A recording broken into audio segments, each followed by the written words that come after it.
Bonjour, aujourd'hui je vais vous parler de la vibration des mots et cette vibration qui est aussi votre prison.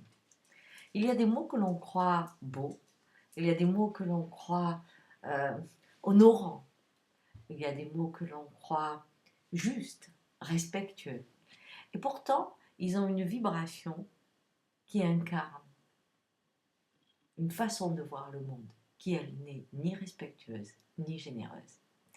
Je vais peut-être vous faire bondir, hein, mais j'en ai un peu l'habitude maintenant. Alors, donner est un très mauvais mot. Je te donne un amour. Échanger est un très mauvais mot. Vous hurlez là, vous n'y croyez pas. Et pourtant,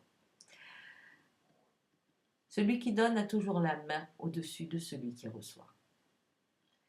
Quand on échange, quoi qu'il en soit, on est en train d'évaluer. Alors, si je ne peux pas dire « je te donne », qui fait de moi quelqu'un de puissant et l'autre en manque, ou qui fait de moi quelqu'un de généreux et l'autre quelqu'un qui manque quelque chose. Si je ne peux pas échanger, parce que je deviens comptable involontairement, alors quel est le mot qui sauve? Quel est le mot qui amène la culture amérindienne en fait, hein? La voix du chaman? Eh bien, c'est je partage. Je partage un concert. Il y a ceux qui chantent, il y a ceux qui écoutent, il y a ceux qui ont construit la salle. On a partagé la musique. Je partage un repas. Je partage une mission. Je partage. Chacun amène au même niveau. Ressentez vibratoirement ce que je partage veut dire. Je partage crée l'action pour tous. Et donc nous met à égalité puisque nous partageons la même action. Je partage pas mon savoir. C'est si je dois construire une maison, je partage la construction. Il y a l'architecte, il y a celui qui fait les mots. Bon, on va partager cette construction.